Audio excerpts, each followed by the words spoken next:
I don't know if you can hear it because I have a little bit of this sound like muffling thing happening right now, but there's a mariachi brand outside. What did you say, Mom? I told her I was recording a video and she was like, "Mm-hmm." Okay.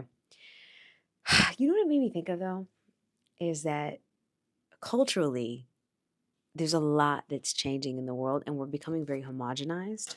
So today I was doing makeup for a client, and when we were in there, we were talking about traveling and going to different places around the world, um, and she was asking me like, "Oh, have you been to Africa?" I was like, "Yeah, I've been to a couple countries," and she was telling me she'd been to Nigeria and she'd been to Ghana, South Africa, a few different places. And I was just telling her, I was like, I grew up in a way where I didn't know my home language. I don't know tigrinya well. I kind of say a few words here and there. I can understand it a little bit, but I don't really know it very well. And I was like, we don't think about this, but it kind of the language kind of goes with us, like we become these people that are, you know, we get rid of our language. Our parents speak our language, their language, right? And then you move to the States. And then my parents didn't want me to have an accent growing up. They didn't think that me learning Tigrinya was, they thought me learning Tigrinya meant that I was not going to be able to speak English. Probably. You want to come in? I'm just recording something. I'm okay, thanks. Okay. So, thank you. Um, it's okay. What am I going to do? Really? Okay, all right. My mom said I look tired. So, and she said it in Tigrinya. See, I understood it. So, when I think about how much things have changed, like if I had grown up in Eritrea, right, I'd be fluent in Tigrinya and I'd probably have an accent right now speaking English. So, I think my mom and dad thought that if I had grown up in America, learned Tigrinya as my first language, then I would have an accent when I spoke English. But that's not how it works. As we now know, that is not the case. Right? If you learn both languages at the same time, you just speak both languages fluently and with a fluent accent, right? And so, as I was growing up, like even when we got to be like 11 or 12, my parents were like, ah, man, we messed up. We should have taught them already. By the time we got out of school, we were in college. They were like, oh, man, we really should have taught them.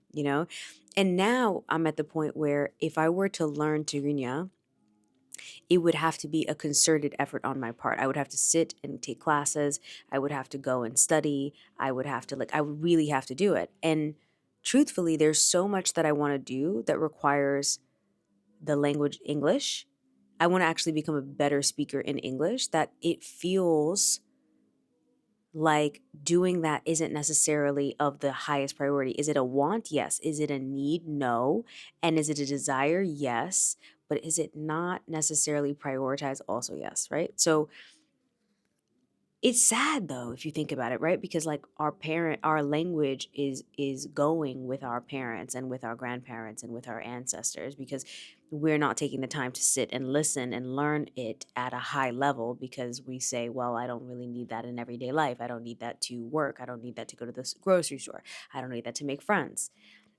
So I don't know. This is, I guess, maybe just a thought for anybody who is interested in maybe continuing it or encouraging it. Is that um,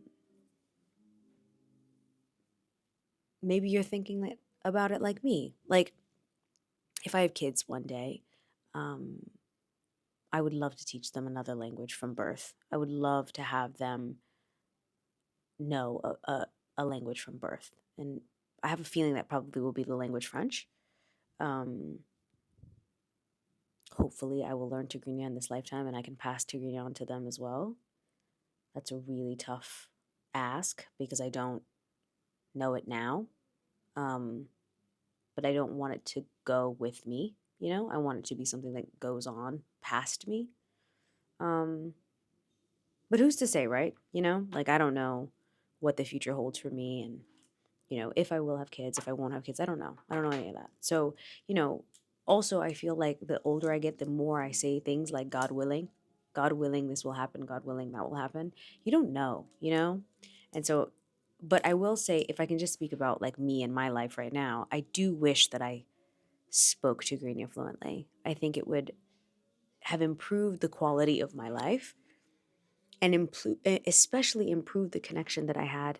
I remember my grandfather taught me how to speak tigrinya when I was very young, or tried to teach me how to speak tigrinya, and like he taught me some of the alphabet. I only remember some of it. It's like ha, hu, he, ha, he, huh, ho, me, mu, mi, ma, mi, mo. Right? It's like you kind of say it, and it's like ha, le, ha, me, se, re, se, sheke, something like that. I can't remember. It's like there's an alphabet, and he kind of taught me some of those things, and I wish I took it seriously enough. He taught me how to write it, and he was like, do it like this and do it like that. And, you know, I don't have a lot of regrets in life, but I do think of that often. I do think of the fact that my quality of life could have been better. And also I think about the fact that I could have sat with my grandfather. I only had one grandparent that I got a chance to experience in this lifetime. So my grandfather was the only living grandparent I had from the moment I was born.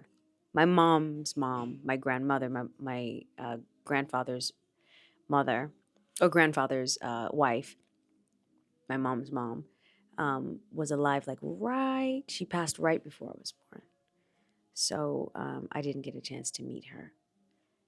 So yeah, I don't know. I don't know if you guys have been feeling this. I feel like something energetically is happening. I always say that whenever I feel like something's happening, I'm like, it's something energetically happening. But I do feel that we're all having these collective feelings about ancestry and having children and having a partner and having a life that we can be happy and proud of. And yeah, I look forward to that season of my life. That is the season of my life that I'm really feeling so connected to, and just I don't know. I feel very connected to that these days. I think about that often. I just think about like I've done a lot of my life on my own. Um, and I'm just now thinking about having a life, that includes more people than me. And or includes a partner, I should say. More people than me sounds like I'm polyamorous.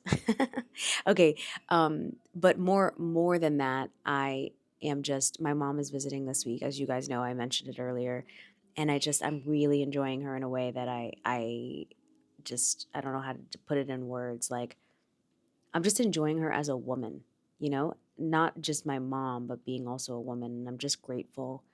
Right now I'm like sitting in here and I was like, Mom, I'm going to make a video. And she's like, you look really tired. And I was like, I know. And she was like, okay. And I was like, yeah, but I really want to catch everybody up on what's going on. And she was like, okay. And now I like hear her and she's doing the dishes. Like, how lucky am I that I have her to do that?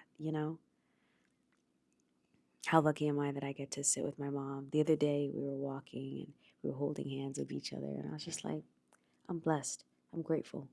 So, yeah, I'm just really enjoying family, I think, in this season of my life.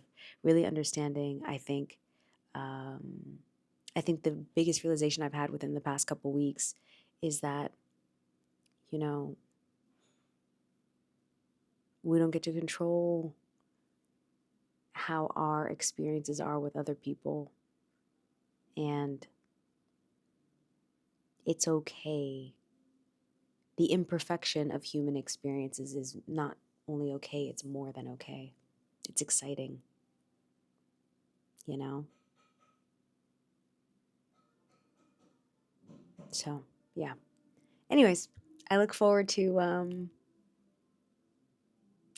exploring this more with you, but yeah, I'm feeling very reflective about culture, feeling very reflective about family, feeling very like hopeful about the future, and just I'm happy to be in 2026. Anyways, I love you guys. I'll see you tomorrow. Peace.